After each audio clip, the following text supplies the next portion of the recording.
Hey, this is Kirk. And this is Byrd. It's the Kirk and Byrd Show. And we are going to give you a Super Bowl preview. And we've got a few special guests with us today. We've got Jaydon Gay of Jay's Fifth down in Metro Atlanta area. He's got a great podcast, and you'll learn a little bit more about it. And then we've got Cameron Byrd. Cameron has a Facebook page where he talks football. He's also a regular guest on Let's Talk Football with Sean Spencer. But we just want to talk a little bit about this Super Bowl. We've got a great matchup with the 49ers and Kansas City Chiefs. But before we go any further, Kirk, why don't you tell folks where they can find us? Watching this, you're on YouTube. Make sure you subscribe to us. Follow us on Twitter at the Kirk and Byrd. We are on all the other platforms. I won't plug any high school forums tonight since we're on the NFL Super Bowl. And the other thing is, Jaydon, where can we find you again? I'm already. So you guys can find me on YouTube and also on all other audio podcast platforms. So that's Spotify, Apple, all of those things. You can find Jay's Fifth Down. Follow us on Instagram, Twitter, Jay's Fifth Down Pod. Jay's Fifth Down from the ATL, college football capital of the world. Jay, you also have another platform. Do you want to promote that? You have your other show? Yeah, so I have two other podcasts. One of them is Pursuing Excellence. It's more of a personal show, and then Jay's Flicks, where I review movies and TV shows. So if you guys like that sort of stuff, check it out. So yeah, you can find that on YouTube as well. So he's also a published author. I bought his book. Yes. So you guys can find that. So The Soldier and Soldier Retribution, both for sale on Amazon right now. So you can just search that up and find it on Amazon.com. I would appreciate the support. I didn't cut you off. You had two books, The Soldier, and what's the other one? Yes. The Soldier Retribution. It's a soldier to that book. Yes. Okay. So yeah. Great.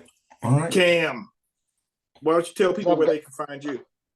I'm on Instagram, YouTube at Cameron Byrd, and also I do a lot of reels on Instagram as well as far as football coverage, just daily vlogs. And I'm also on Let's Talk Football with Sean Spencer.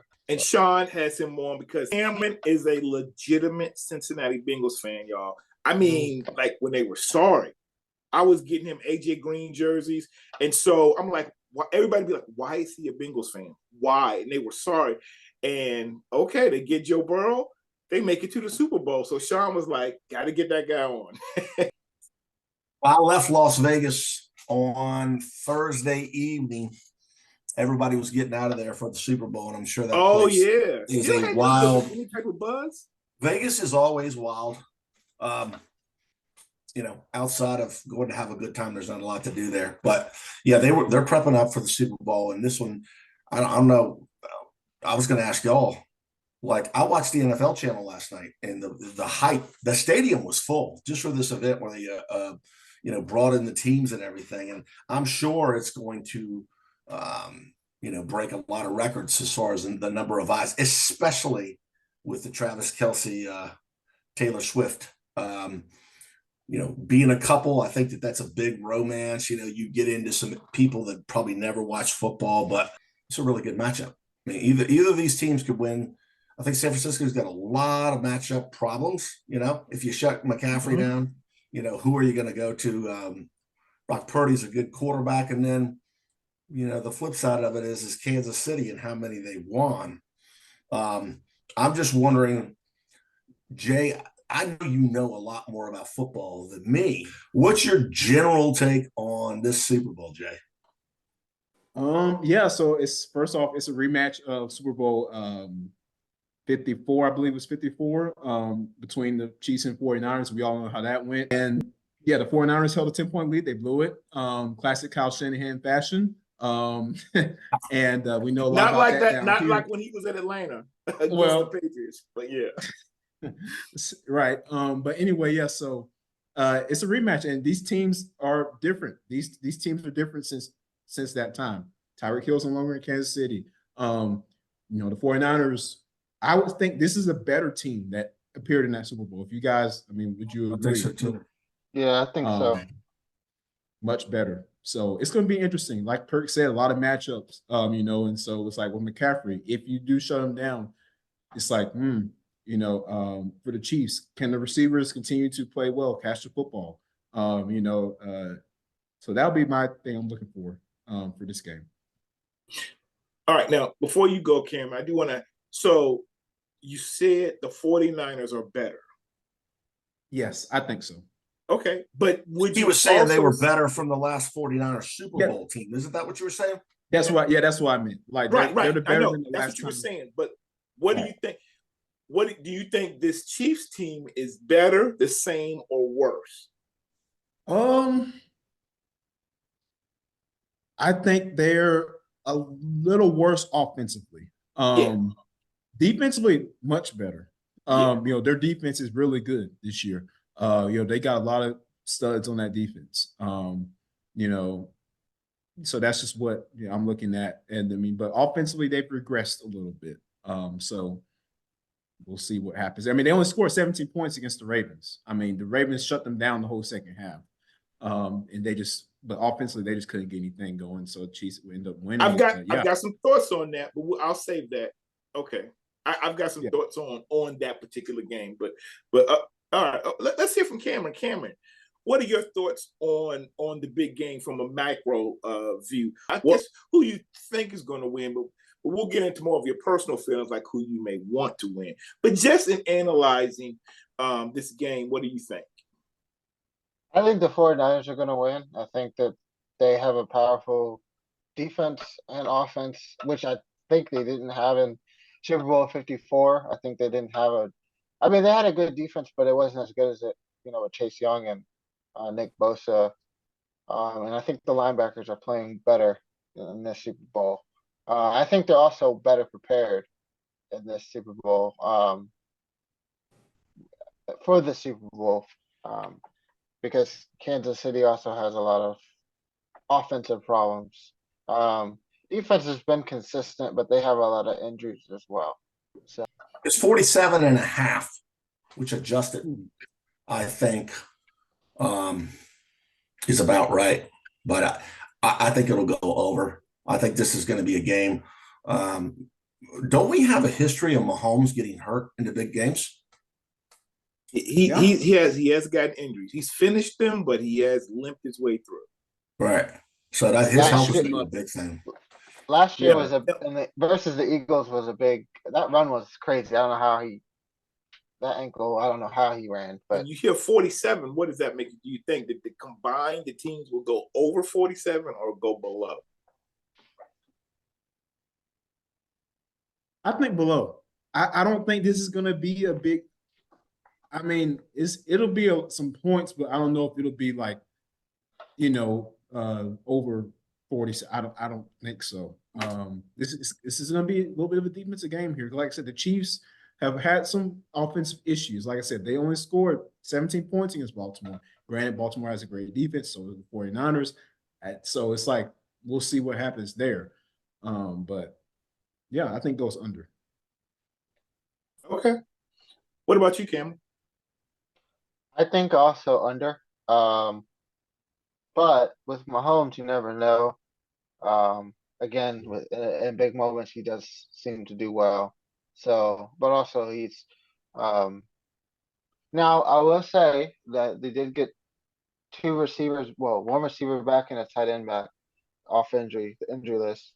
So, Sky Moore and a tight end. So their offense is going to be a little bit more diverse. But I think it's still going to be under as far as the score. Okay. All right. So that kind of leads me to what I was going to say about the NFC and AFC games, championship games. And I want to get your opinions on that. So what I'd say is I think it will be an under. And the reason I say it'll be an under is, yes, we are all used to seeing an explosive Kansas City Chiefs team over the last 6 years. But I think without a dynamic running attack, and any true outside threat receivers. And I mean, they're professional receivers, so they can get open. They can't always catch the ball, but they can get open. But having Travis Kelce as an emergency outlet is of great benefit.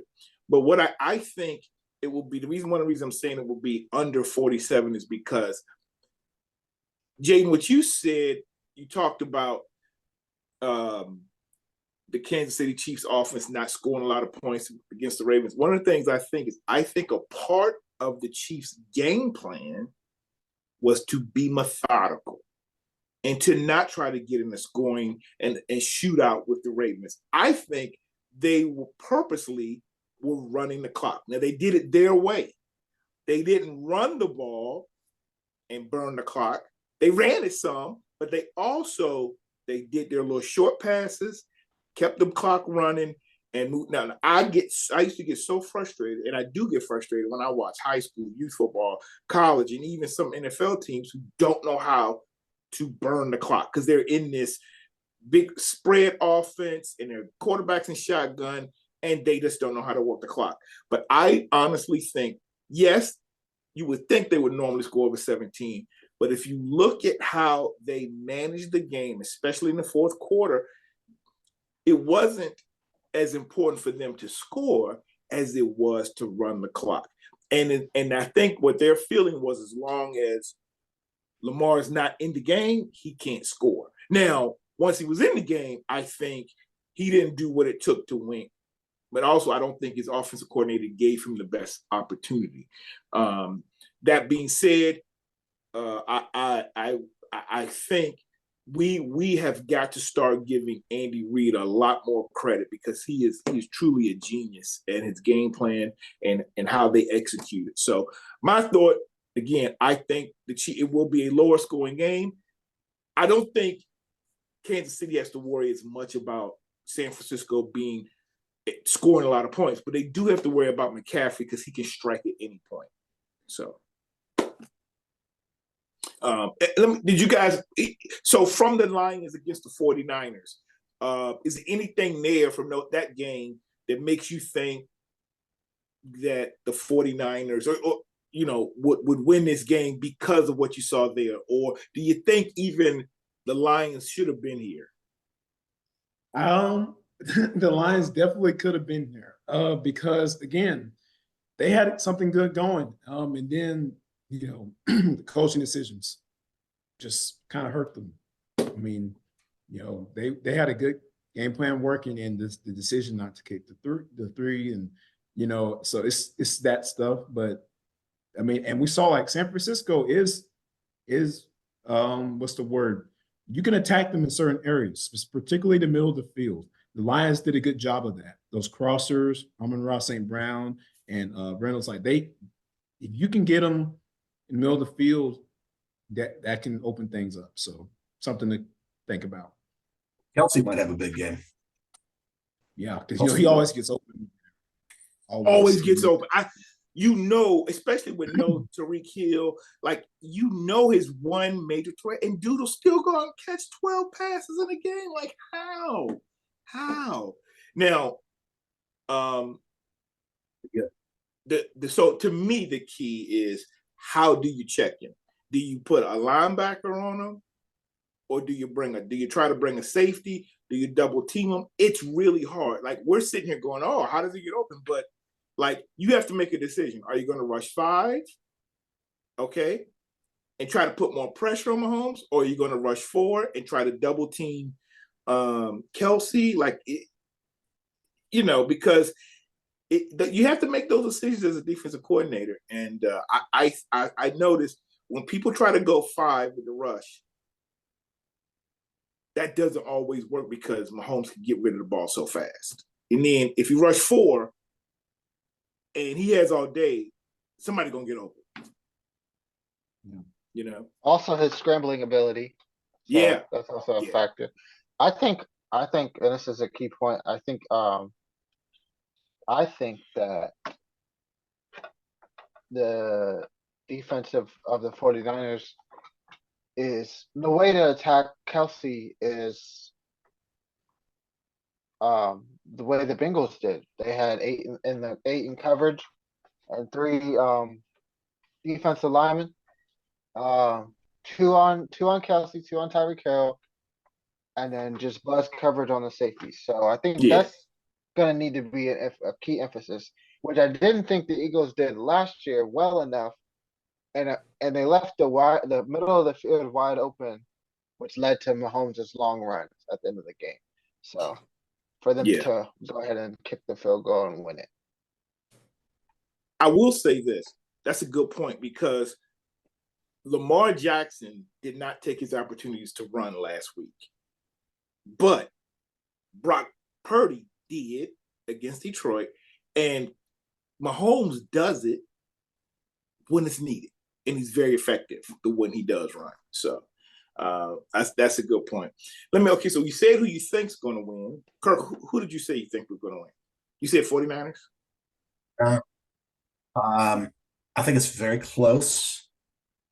I like the Chiefs because of the experience. I think the 49ers might be a little better. They got some young guys, Purdy and all that. I would be happy with either. I love Mahomes, but I would love to see San Francisco get one. So I'm going to go with the Chiefs by less than 4 or less. Okay, let me do it this way then.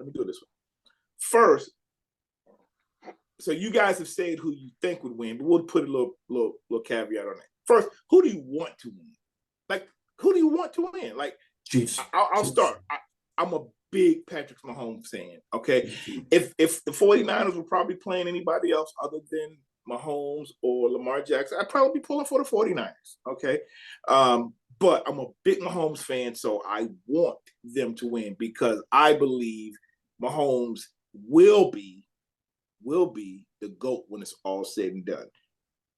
Cannot take away from Tom Brady, but I will say Mahomes' only 2 losses in postseason history are to the GOAT. So I just want. He's a better athlete, way better. Oh, he's a better quarterback. His arm, his running ability. He can do everything Brady can do, but he can do a little bit more. So I want Kansas City to win. Now, I want to hit who, but let me just say this, and you guys can give both your answers. But if I had to bet $1,000 on the game on who I think is going to win, all right, and I'm not going over unders or anything like that. I'm just who I think's going to win. I put my $1,000 on the 49ers. All right. So let's go with you, Jaydon. Same question. Yeah. Yeah. So I want the 49ers to win. I mean, because I love Patrick Mahomes. Travis Kelce's awesome. I think Mahomes, like you said, he's going to be a legend when it's all said and done. I mean, he is just phenomenal. However, the Chiefs have kind of turned into how the Patriots were some years ago when they just went on that dominant stretch with all those years. And you saw them in the Super Bowl and every year just really, and then the whole Taylor Swift stuff and Kelce, I just need something to put a cap to all of that. And I think a loss in the Super Bowl would kind of shut the Swifties up, at least for a couple of months in the off season. So that's what I'm rooting for the 49ers to win. Okay. Cameron? I think the 49ers, I'm going to go with the 49ers because I'm going to go because the 49ers because Sean McVay won it in his 7th year. And I think they all have they're like a coaching tree. So Kyle Shanahan and Sean McVay. So I think this is going to be his year to go on top. Okay. All right. So you think he's going to win, and if that's who you bet him. And who do you want to win again? You want the 49ers too. Okay. Yeah. All right. Kirk, did you answer it both ways? I mean, I could see San Francisco winning. I just think the experience factor. I think top to bottom, San Francisco is probably a little more talented. They have more matchup problems. But I also think that I think Mahomes and that greatness is too much. Real quick, Derek Nottie, Ocean Lakes High School, Florida State Seminole, Virginia Beach kid. And then there's a Virginia Tech kid on the Chiefs roster also. I had his name pulled up. Sorry about that, but I just want to point that out. And there's probably more. But I think it's going to be a good one. I like the way you brought the over-under back. But don't be surprised if it breaks out, though. Don't be surprised if it breaks out with all those weapons and turns into those old classic, remember those 70 Super Bowls, 35-31 Steelers. And there I go again, talking about something 50 years old. But those are some good ones. I think, but I think this is a fun Super Bowl. People are looking forward to it more. I cannot literally name one Taylor Swift song, and I'm not saying that to sound me either. Me either, bro. One song. I go to her concert, so man, all those. I mean, I know people that took their daughters to the West Coast. Those people are going crazy. She's really popular. So yeah. And that's the funny thing is that the things that you can bet on in the Super Bowl, and the fact that it's in Las Vegas this year is going to headline it. So, Cameron Byrd, I got a question for you. Yes, How sir. long will it take Usher to take his shirt off? Well, there's a bet on this. I'll tell you mine. He's going to do it in the second song. He won't do it in the first, but it's the indoor stadium. He will take his shirt off in the second song. I think he's gonna start off with it. Oh, take it off on the I think he's gonna get the crowd going. I think All that's right. gonna get the crowd going. He's coming to DC in August, by the way. That's going to be a sold-out show. Oh, yeah. That's so funny. And they're talking about how long would it take. You can bet on the first Taylor Swift sighting. I was getting ready to say they've always had stuff like that. In the Jason Kelsey side, and there's a bet, there's a line actually on if the MVP will say the words Taylor Swift. So and I'll tell you something else is the commercials have kind of gone down. Remember how good the commercials used to be? Oh, I know. I hope they come back up. Yeah, so, me too. Yeah. I just looked up, and I hadn't looked this up before. How many people do y'all think are going to watch the Super Bowl worldwide? The number's lower than I thought. Yeah, I don't think it's going to be as high as some other ones. It was 110 to 113 million is what it is. Yeah, and in my mind, I'm thinking it can't be 1 billion, but is it? I was thinking maybe 200 million. That's 1 in 3, but even if 103 million, now that's going to be worldwide, but the American audience is really big. I mean, if you think about World Cup. World Cup's more popular, but if you think about advertisers, they put a pizza commercial on there in the first quarter. 110 million people see it. That's going to get it paid for. But the other thing too is that Vegas, they always cover for what they do, but there's people that own online gaming, and this was years ago. This can make or break them. Like when you're not Vegas and you own an online gaming and the spread. So they got people coming in from all over the world. Yeah. I mean, Vegas is going to be hopping. I just think that I got a feeling that Mahomes is going to win this one, and everybody's going to be talking. How old is he, guys? He might be 28, right, Jaydon? Because I think he might be 28. He might. Be 28. Cameron and I were just watching that Netflix series. He's 28. He's 28. And his wife had a 27th birthday party. You talking about that quarterback series? Yeah, on Netflix. Yeah, that was pretty good. Yeah. Okay. I don't know why they have Marcus Mariota on there, but yep. Who else did they have? Show, Who else did they have? Mahomes, Mariota, Kirk Cousins. I'm sure you saw Kirk Cousins out in your neighborhood a couple times, right, Kirk? You ever see him? Yeah, man.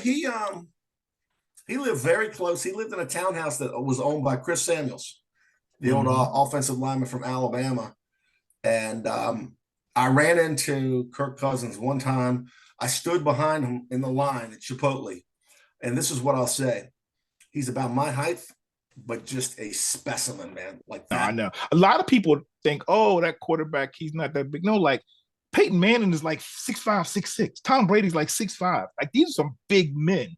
But you're just like compared to some of the other people out there, Yeah. I was sitting at a place in Leesburg, and Trent Williams sat beside me. Man, that guy is huge. I mean, he makes me look small. I mean, he's probably 6'7", and the woman that he was with, it may have been his wife or girlfriend. I have no idea if he's married, but he's a young guy. He's probably not married. She was like 5 feet tall, man. she was like 5 feet tall, and he's like 19 inches taller than him. But that is a big dude, and I tell you, it is interesting when you see those folks how big they are. TV makes them look smaller. All right, so here we're gonna get ready to wrap this up in a little bit, but I did want to get your thoughts on the Pro Bowl. So this year, the Pro Bowl was a flag football game. First of all, did anybody here watch it? Nope. That's a good call. I watched like half of it, but not like the whole thing. I know who the quarterbacks were, and I know Peyton Manning and Eli Manning and Ray Lewis were the coaches. Yeah. Yeah. So I didn't watch it because one, I didn't realize the day it was coming on. I just heard the next day or so because I saw part of the skills competition. That probably was Saturday, but I think the flag football game was Sunday, and I just totally missed it. I did go back and watch the highlights of it. So, so you didn't watch it, and you guys are crazy football fans. Now, all right, do you like the fact that they changed it from the old tackle, which was totally like horrible because they weren't even tackling each other? So would you have rather seen that? Or would you rather have the flag football game, or would you rather they just do nothing?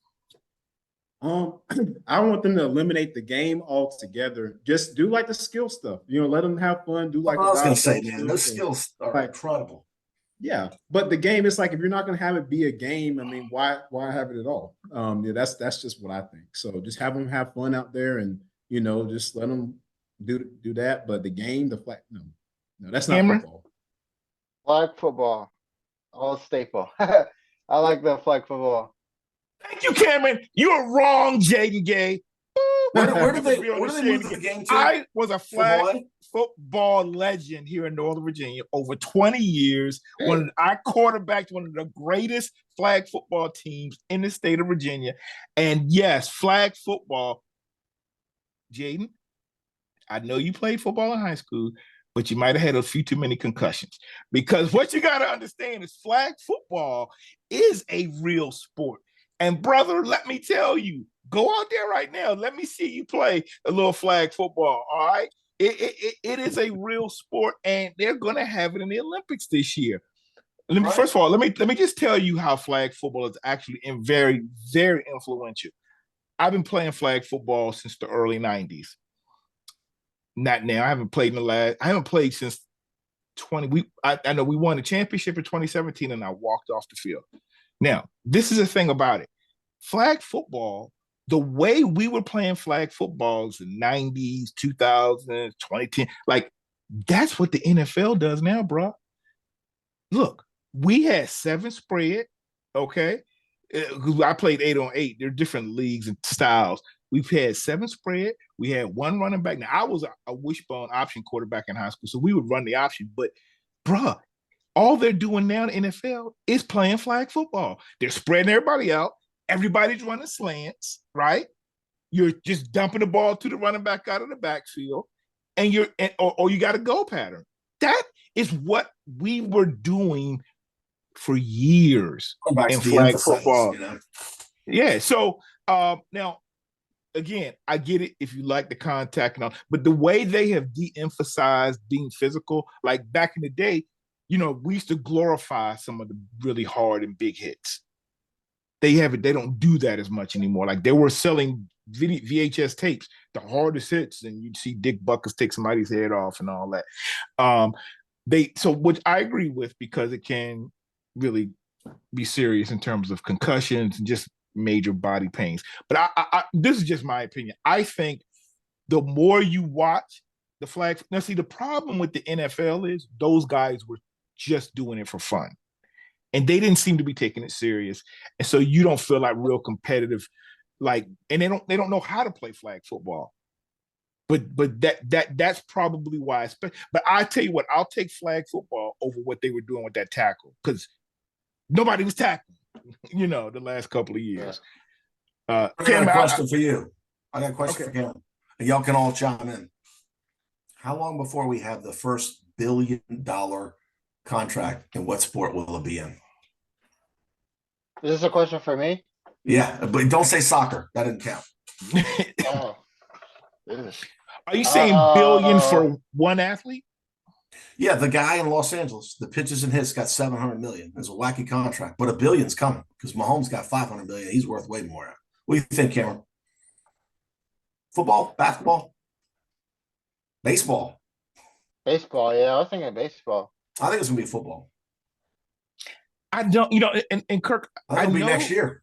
the quarterbacks are getting a lot of money, and that's the thing. The reason that I'll say this, the reason you probably right about football is this: they don't have guaranteed contracts. That's something Lamar was shooting for, but nobody's going to do that mess, even after Deshaun Watson got a quarter of a billion. And you know what? They proved that it was the dumbest move ever. And the dumb organization did it, Cleveland.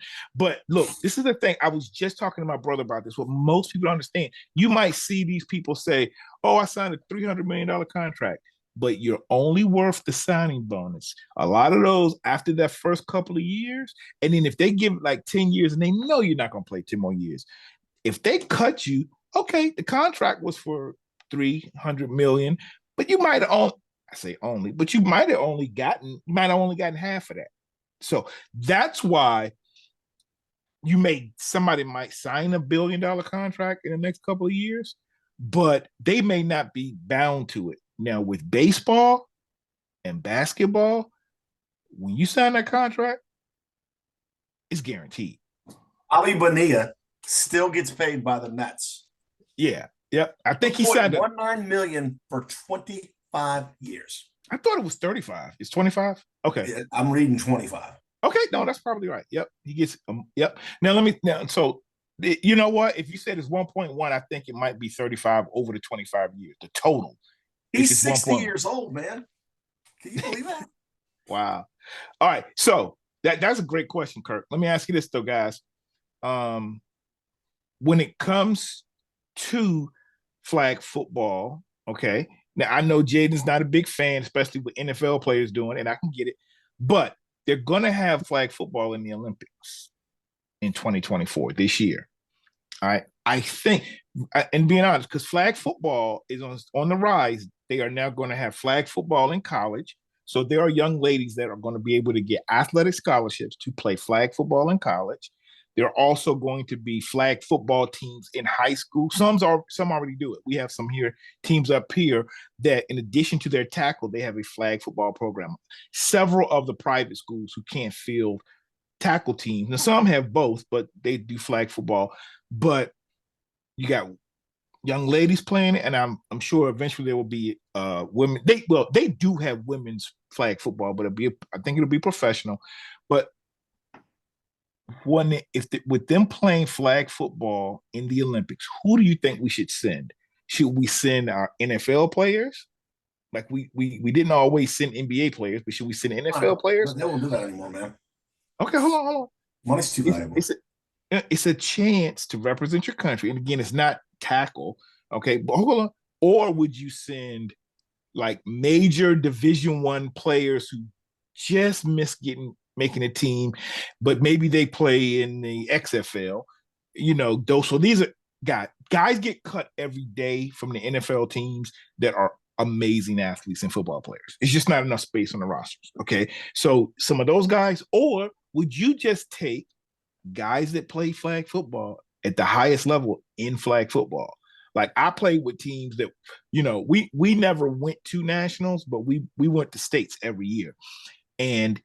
But there are teams that go and play in a national championship game. Do you think we should send those because they are a team, or the pros? Kirk, I'll get your thoughts first.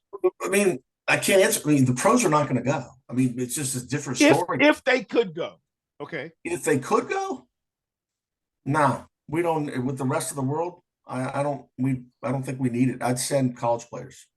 Okay, college players. Yeah. All right. Or I could throw this in there. What about recently retired NFL players? That's a good one. Yeah, that's a possibility. Okay. Possibly. And you think that would give us our best chance of winning? I mean, depends on the player. Some recently retired players can still kind of move. So, Oh you yeah, know, oh yeah. T.O. keeps talking about he can still play. Oh, he Chad can. Cinco says he can still go out there. So who So, knows? But Cameron, and what are your thoughts? I want to say like I want to see something new. I want to see some maybe I don't know, maybe like a different team, like a new team, you know, like It's not gonna be just the the NFL.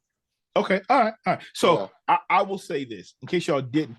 A few years ago, and I think they don't. I don't know if they do it every year, but I remember watching a few years ago. They did a Joes versus the Pros, and what they did was they took the number one flag football men's team and they played retired NFL players, and the NFL players got blown out because flag football is its own style of game.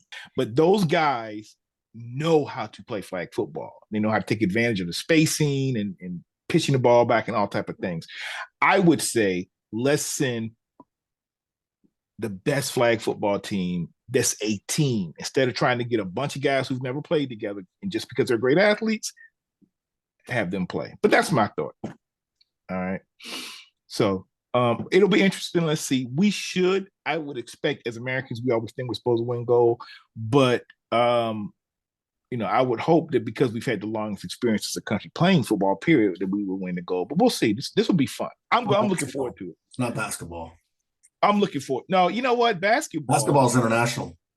Yeah, but we don't. You know what? But all you got to have is 11 guys that do understand. And what you got to think about is there are people in the NFL from other countries. So maybe those guys, some of those guys make those other teams strong. All right, last question, and we'll wrap it up. Who would you say is your NFL player of the year? Singular player. We're not going to go offense or defense. And this is not a postseason award. And then who is your NFL coach of the year? Cameron, we'll start with you. Coach Dan Campbell. I'll just say that. Dan Campbell. so many options. McCaffrey. Right? Yeah, so many. Yeah, it's hard. I'll say McCaffrey just because of his stats. I think, anytime you have leading the league in rushing touchdowns, rushing yards, and receptions, I think that's hard to do, especially as a running back. Okay. Jay? So my coach of the year, while Dan Campbell did a phenomenal job leading his team to the NFC Championship game, despite some questionable coaching efforts. I'm going to say my coach of the year is DeMeco Ryans, taking a Texans team that had 3 wins the season before to 10 wins, and you make the second round of the playoffs. You beat a supposedly top defense in the first round. C.J. Stroud, amazing. I'm going to go with DeMeco Ryans, what he did there in Houston this year. Player of the year, I'll probably have to go with McCaffrey too. I just can't, he's just the easy bet for me. So. All right. Kirk, any thoughts? Definitely DeMeco Ryans. Houston is known as a trap job. It's not a good program to get into. And then for player, right, I gotta go Lamar Jackson. I mean, he's the best player to me. Definitely the best player. Yeah, I think Lamar, we're a little like, he didn't finish so great. But I mean, if you just go the week before, he did play great. I would say for me, player of the year, last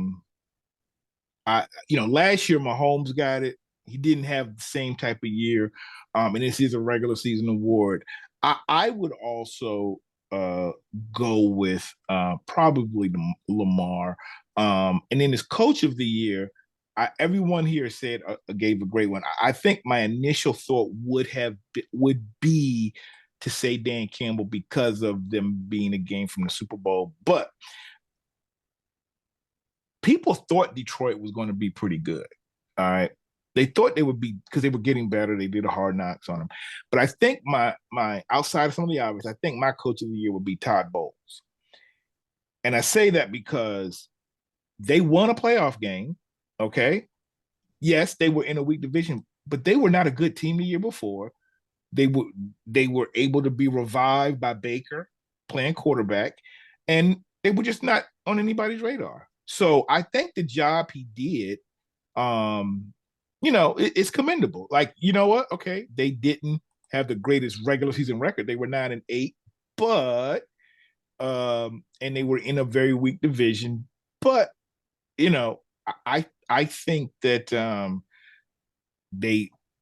that was a good job that he did to get there. After, again, this is the first year without having Tom Brady, and so I think that's commendable. Right, and I'll just add this last little tidbit: if the Dolphins were able to win those games against the over 500 teams, I think you could have thrown Mike McDaniel in there too. He possibly, but that's a hard one. That's a hard one.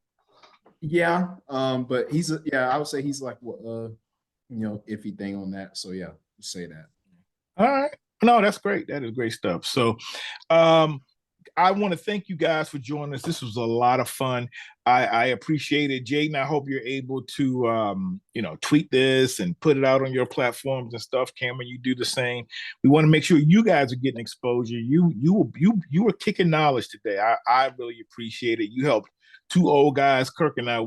We love football, but we don't spend as much time on the NFL game. We are big high school football fans and advocates, and we follow college football a great deal. And by the time Sunday comes, I'm worn out. I do follow, I watch, I record the games, and Cameron knows I'm speeding through them and I'm watching them on DVR. But so that's why we had to get you experts on. But I want to thank you. Before we get out of here, is there anything you want to say or promote, Jaydon? Yes, like I said, the podcast, Jay Smith Down, that's me. You guys can find on YouTube, and then my other two podcasts, Pursuing Excellence and Jay's Flicks, also on YouTube and other podcast platforms. And again, I would love if you guys check out my books, The Soldier and The Soldier Retribution, on sale on Amazon. And yeah, that's it for me. So, all right. Anybody want to give a shout out to? I'll say the Kirk and Byrd Show. There you go, man. You're on it. Okay, yeah. Thanks for being on the show. Yeah, so I was still going to question. Perfect. Kirk, anything? Any closing remarks? No. It's going to be a good game. And I think Kansas City will win. All right. Good stuff. All right. Well, thanks again, guys. So for Cameron Byrd, Jaydon Gay, and my co-host, Kirk Hilliard, this has been the Kirk and Byrd Show. We are out.